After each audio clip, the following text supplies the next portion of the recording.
எக்ஸாம்ஸ்லையோ, Indian economic service எக்ஸாம்லையோ, Indian statistical service எக்ஸாம்ஸ்லையோ ஏதாவது ஒரு எக்ஸாம்ஸில் அவங்க எழுதி நிச்சயமாக வந்து ஒரு நல்ல பதவியில் இந்த 30,000 பேருமே வந்து பதவியில் வந்து அமைக்கிறாங்க.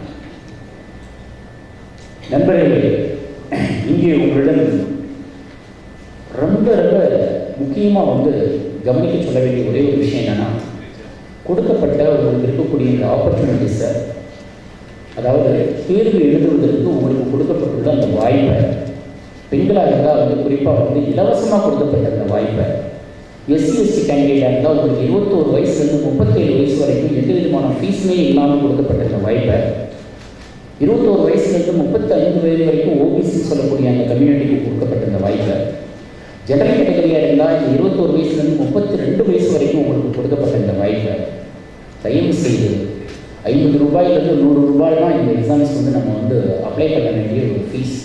அதுவும் வந்து ஃபீமேல் கேண்டிடேட்ஸ்க்கு ஃபீஸ் கிடையாது, எஸ்சி கேண்டிடேட்ஸ்க்கு ஃபீஸே கிடையாது.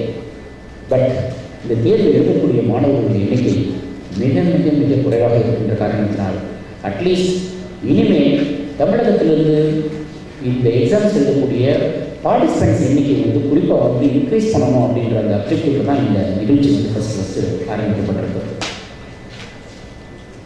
பார்ட்டிசிபேட் பண்ணாவே இந்த 30,000 கேண்டிடேட்ஸை வந்து நீங்கள் ஒரு ஒன்றாம் வாங்கி சக்ஸஸ்ஃபுல் கேண்டிடேட்ஸுங்கிறத வந்து மறுபடியும் உங்களுக்கு வலியுறுத்த ஆசைப்படுறேன்.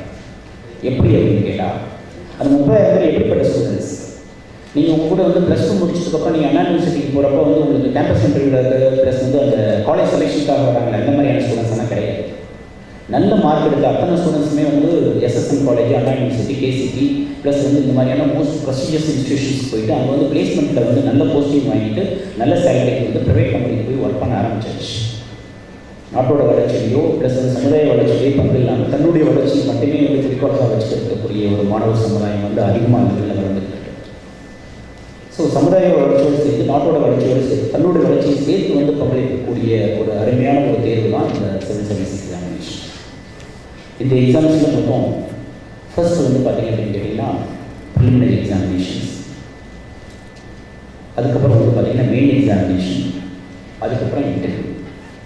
இந்த எக்ஸாம்ஸ் நடத்துறது வந்து யூனியன் பப்ளிக் சர்வீஸ் கமிஷன். இவங்க ஆண்டுதோறும் இந்த தேர்வு நடத்துகிறாங்க. ஆண்டுதோறும் வந்து பிப்ரவரி மாதம் வந்து இதுக்கு நோட்டிஃபிகேஷன்ஸ் வரும். மே மந்த்து உங்களுக்கு ஹால் டிக்கெட் கிடைக்கும். ஜூன் மந்த்து வந்து இந்த எக்ஸாம்ஸ் வந்து முதல் கட்ட தேர்வு சொல்லக்கூடிய ப்ரிலிமினரி எக்ஸாமினேஷன் நடக்கும்.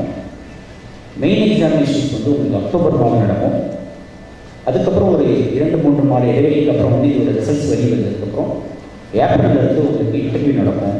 மே மாதம் உங்களுடைய ஃபைனல் ரிசல்ட்ஸ் வந்துடும். கிட்டத்தட்ட ஓராண்டுக்குள் ஜூன் மாதம் நீங்கள் ப்ரிலிமினரி எக்ஸாம் எழுத போகிறீங்க, அடுத்த ஜூனுக்குள்ளே உங்களுடைய ஃபைனல் ரிசல்ட்ஸ் வந்துட போகுது. 21 வயசு முடிஞ்சு எல்லாருமே இந்த எக்ஸாம்ஸ் வந்து எழுத முடியும். ஸோ நண்பர்களே, முதல் விஷயம் இனிமேல் வந்து இந்த எக்ஸாம்ஸை பற்றிய ஒரு பயத்தை நீக்கிட்டு இதுக்கு ஃபஸ்ட்டு வந்து அப்ளை பண்ணக்கூடிய முதல் ஒரு முயற்சியும் ஒரு இலக்கையும் வந்து நம்ம நிர்ணயிக்கிறோம். இப்போ first what is preliminary examination? Preliminary examination வந்து that consist of 2 papers. First வந்து ஜெனரல் ஸ்டடீஸ் பேப்பர். மார்னிங் வந்து ஒரு 100 வினாக்கள் கொடுக்கப்படும். எல்லாமே வந்து அப்ஜெக்டிவ் டைப் நேச்சர். அதுக்கு அடுத்தபடியாக ஆஃப்டர்நூன் வந்து சிவில் சர்வீசஸ் ஆப்டிடியூட் டெஸ்ட் அப்படின்னு சொல்லக்கூடிய ஒரு பேப்பர் வந்து மதியம் வந்து ஒரு 2 ஹவர்ஸ் நடக்கும். அதில் வந்து ஒரு 80 வினாக்கள் கேட்கப்படும். சிவில் சர்வீசஸ் ஆப்டிடியூட் டெஸ்ட் நீங்கள் பாஸ் பண்ணால் மட்டும்தான் மார்னிங் நடத்தக்கூடிய அந்த ஜெனரல் ஸ்டடீஸ் பேப்பர் வந்து எவாலுவேட் பண்ணுவாங்க. பாஸ்னா எவ்வளோ பாஸ் பண்ணணும் அப்படின்னு கேட்டால் 33% மார்க் எடுத்தால் போதும். 10th +2 நமக்கு வந்து 100க்கு 100 எடுக்கிறதுக்கு எத்தனையோ மாணவர்களுக்கு முயற்சி பண்ணியிருக்கோம். பட் இந்த எக்ஸாம்ஸில் 33% எடுத்தாவே நீங்கள் வந்து pass. Second paper, first paper is the one which is going to determine your success. First paper வந்து கம்ப்ளீட்டாக that deals with general studies. 100 questions இருக்கும். அதுவும் வந்து அப்ஜெக்டிவ் டைப் நேச்சர். அந்த 100 கொஸ்டின்ஸ் பார்த்தீங்க அப்படின்னு கேட்டிங்கன்னா ஒரு கலந்து வரும். Indian history, Indian economy, Indian polity, general science, environment, then current affairs both national and international. இந்த 100 வினாக்களில் இதுலேயும் பாஸ் பண்ணணும் அப்படின்னா 100க்கு 100 எடுக்க வேண்டிய முயற்சி இல்லை. 55லேருந்து 60 கேள்விகளுக்கு நீங்கள் சரியாக வந்து விடையளிக்க முடிஞ்சது அப்படின்னு கேட்டால் 100 கேள்விகளில் 55 கேள்விகளிலிருந்து 60 கேள்விகளுக்கு உங்களால் சரியாக விடையளிக்க முடியும் அப்படின்னு கேட்டால் ப்ரிலிமினரி எக்ஸாமினேஷன் பாஸ் பண்ணுறது மிக மிக மிக எளிது. இங்கே ஒரே ஒரு பிரச்சனை என்னன்னு கேட்டிங்கன்னா நெகட்டிவ் மார்க்ஸ் இருக்குது. இன்கேஸ் நீங்கள் வந்து ராங்காக வந்து ஆன்சர் பண்ணீங்க அப்படின்னு கேட்டால் 2 பேப்பர்லையுமே பேப்பர் 1லேயும் பேப்பர் 2லேயுமே 1/3 வந்து நெகட்டிவ் மார்க்ஸ். ஸோ ப்ரிலிமினரி எக்ஸாமினேஷனில் கவனத்தில் கொள்ள வேண்டியது சரியாக விட தெரிஞ்சால் மட்டும் அதுக்கு வந்து நல்ல ஆன்சர்ஸ் பண்ணணும். சுத்தமாக தெரியல அப்படின்னா பெட்டர் வந்து யூ கேன் அவாய்ட். 4 ஆப்ஷன்ஸில் வந்து 2 ஆப்ஷன்ஸாவது சரியாக தெரிஞ்சிச்சு அப்படின்னா நிச்சயமாக நீங்கள் முயற்சி எடுக்கலாம். ஒன்றே ஒன்று தான் தெரியுது அப்படின்னு கேட்டால் கொஞ்சம் வந்து ரிஸ்க் எடுக்கிறத வந்து அவாய்ட் பண்ணுறது பெட்டர். ஸோ ப்ரிலிமினரி எக்ஸாமினேஷன் முடிஞ்சதுக்கப்புறம் மெயின் எக்ஸாமினேஷன். மெயின் எக்ஸாமினேஷனில் பார்த்தீங்க அப்படின்னு கேட்டிங்கன்னா அங்கே வந்து 9 பேப்பர். 9 பேப்பர்களில் அங்கேயும் வந்து ஒரு குவாலிஃபைங் எக்ஸாமினேஷன்ஸ் மாதிரி ஒரு 2 பேப்பர் வந்து வச்சுருக்காங்க. அவுட் ஆஃப் 9 பேப்பர்ஸில் ஃபர்ஸ்ட் வந்து தி யூஸ் டு கண்டக்ட் 2 எக்ஸாமினேஷன்ஸ். அது என்னென்னா Tamil and English. Either you can select Tamil, otherwise வந்து நீங்கள் வந்து ஏதாவது ஒரு regional language, Hindi, Malayalam, Telugu, Kannada, whatever the language you like, you can select. So that is called regional language paper. So regional language paperல வந்து நீங்கள் minimum marks just 25% mark எடுத்தீங்க அப்படின்னா English as well as the regional language. உங்களுடைய other 7 papers will be evaluated. So 9 பேப்பர்ஸில் 2 paper வந்து நம்ம வந்து pass பண்ணிடுவோம்.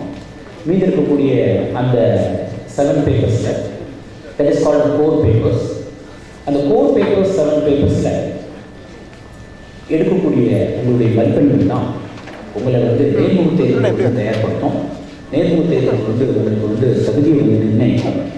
நேர்முக தேர்வு எடுக்கக்கூடிய மதிப்பெண்களும் இந்த மெயின் தேர்வு எடுக்கக்கூடிய மதிப்பெண்களும் சேர்ந்து தான் உங்களுக்கு ஐஏஎஸ் வரப்போகுதா, ஐபிஎஸ் வரப்போகுதா, ஐஎஃப்எஸ் வரப்போகுதா, ஐஆர்எஸ் வரப்போகுதா அப்படின்றது நிர்ணயிக்கக்கூடிய ஒரு பேப்பர்ஸ் வந்து இந்த மெயின் தேர்வு.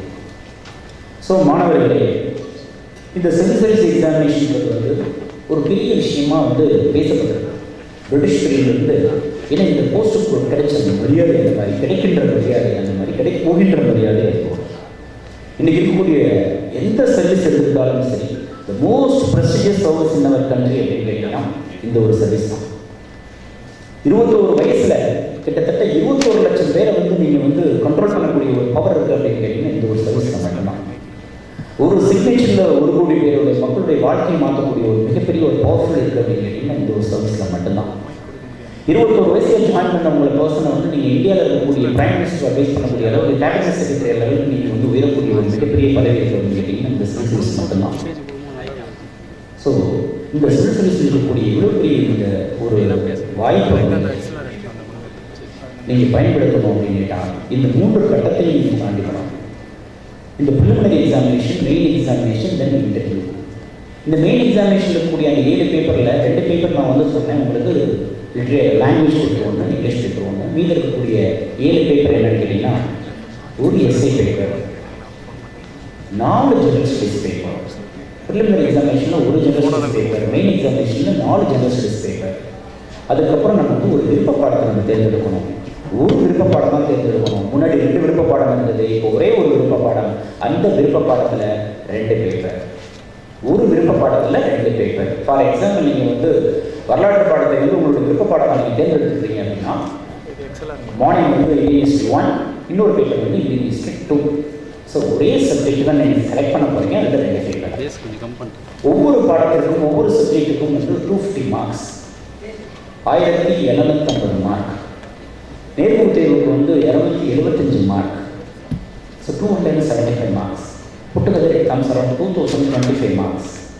இந்த 2025 மார்க்ஸில் 2025 மார்க்ஸு ஐஏஎஸ் ஆகணும், ஆல் இண்டியா லெவல் டாப்பர் ஆகணும், இல்லை ஐபிஎஸ் ஆகணும். இங்கே சில பேருக்கு கனவுகளோடு இருப்பீங்க, ஐபிஎஸ் தான் என்னுடைய எய்ம் அப்படின்ட்டு. ஏன்னா யூனிஃபார்ம் சர்வீஸில் இருக்கக்கூடிய அந்த அட்ராக்ஷன் எந்த காலத்துலையும் கிடையாது.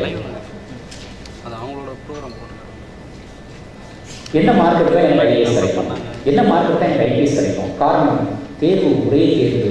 நீங்கள் எடுக்கக்கூடிய மதிப்பெண்கள் அடிப்படையில் தான் உங்களுக்கு ஐஏஎஸ் கிடைக்குதா, ஐபிஎஸ் கிடைக்குதா, தமிழ்நாடு கிடைக்குதா, ஆந்திரா கிடைக்குதா, கர்நாடகா கிடைக்குதா, ஜம்மு காஷ்மீர் கிடைக்குதா அப்படின்றது நிர்ணயிக்கிறது எல்லாமே நீங்கள் எடுக்கக்கூடிய இந்த மதிப்பெண்களை வச்சு ஒரே தேர்வு சிவில் சர்வீஸ் எக்ஸாம். அதுக்கு கீழே கிட்டத்தட்ட உங்களுக்கு வந்து 23 26 பணிகளுக்கு அவ்வப்போது மாற்றங்களுக்கு ஏற்ப வேகன்சிஸ்க்கு ஏற்ப கிட்டத்தட்ட 23 26 பணிகளுக்கு ஒரே தேர்வு இந்த சிவில் சர்வீஸ் எக்ஸாமினேஷன். நீங்கள் எடுக்கக்கூடிய மதிப்பெண்கள் அடிப்படையில் ஐஏஎஸ், ஐபிஎஸ், ஐஎஃப்எஸ், ஐஆர்எஸ், அதுக்கப்புறம் Indian information services, Indian revenue services, அதில் customs and income tax, railway, Indian railway personnel services, Indian corporate law services, இப்படி நிறைய இந்தியன் போஸ்டல் சர்வீசஸ், எல்லா எக்ஸாம்ஸும் ஒரே எக்ஸாம்ஸ் தான். நம்ம பசங்க அப்பப்போ வந்து இந்தியன் போஸ்டல் சர்வீஸ் ஆஃபீஸர் யாராவது வராங்க அப்படின்னா அவங்களுக்கு பெரிய லெவலில் வேல்யூஸ் கொடுக்குறது இல்லை. அவரும் ஐபிஎஸ் தான், இவரும் ஐபிஎஸ் தான், 2 பேரும் ஒரே எக்ஸாம்ஸ் தான் எடுத்துருக்காங்க. மெயின் இவர் ஒரு 10 மார்க் எக்ஸ்ட்ரா வாங்கியிருப்பாரு. அதனால இவரோட opted for Indian police service and இவரோட opted for Indian postal service. அவர் போலீஸ் சர்வீஸ், இவர் postal service. But both of them they have taken the same examination and they have gone through all the 3 stages. So, my dear friends,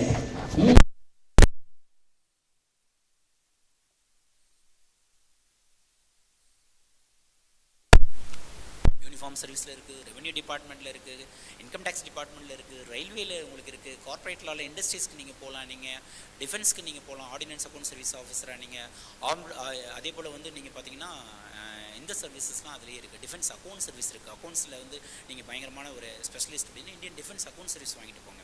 so நீங்கள் வந்து ஒரு அட்வொகேட்டாக இருந்தாலும் உங்களுக்கு opportunities இருக்குது, நீங்கள் டாக்டராக இருந்தாலும் இங்கே ஆப்பர்ச்சுனிட்டிஸ் இருக்குது, அல்லது நீங்கள் இன்ஜினியர்ஸாக இருந்தாலும் இங்கே ஆப்பர்ச்சுனிட்டிஸ் இருக்குது, இங்கே நீங்கள் வந்து சார்ட்டர்ட் அக்கௌண்டண்ட்டாக இருந்தாலும் இங்கே வந்து ஆப்பர்ச்சுனிட்டிஸ் இருக்குது. பட் அந்தந்த துறையில் மிகப்பெரிய உயர்ந்த பதவியை நீங்கள் அடையணும் அப்படின்னு கேட்டால் அது சிவில் சர்வீஸ் ஒன்று தான் வந்து ஆப்பர்ச்சுனிட்டிஸ்ன்றதை மறுபடியும் உங்களுக்கு வந்து நான் வந்து நினைவு கூற ரொம்ப ஆசைப்பட்றேன். ஸோ இந்த தேர்வுக்கு வந்து இப்போ வந்து ஏஜ் தெரிஞ்சிருச்சு, ஸ்ட்ரக்சர் ஆஃப் தி எக்ஸாம் தெரிஞ்சிருச்சு, நெகட்டிவ் மார்க்ஸ் வந்து 1/3 நான் சொல்லிட்டேன் ப்ரிலிமினரி எக்ஸாமினேஷனில். மெயின் எக்ஸாமினேஷனில் வந்து நெகட்டிவ் மார்க்ஸ் அந்த மாதிரி கிடையாது. 2025 மார்க்கில் நமக்கு 1000 மார்க் வாங்கினாவே நம்ம ஆல் இண்டியா லெவலில் டாப்பர் ஆகலாம். 1000 மதிப்பெண்கள் 50% கூட கிடையாது. 10th +2 நம்ம வந்து 500க்கு 498, சில பேர் பார்த்தீங்கன்னா 490, கிட்டத்தட்ட நிறைய பேர் வந்து 500க்கு முயற்சி பண்ணக்கூடிய மாணவர்கள் இப்போ நம்ம பார்க்குறப்ப 2025 மார்க்குக்கு நீங்கள் முயற்சி பண்ண வேண்டியது 50%. ஸோ அப்படி 50% நீங்கள் பாஸ் பண்ணீங்க அப்படின்னு கேட்டிங்கன்னா இந்த சிவில் சர்வீஸ் எக்ஸாமினேஷனில் வந்து நீங்கள் ஆல் இண்டியா லெவல் டாப்பராக வர முடியும்.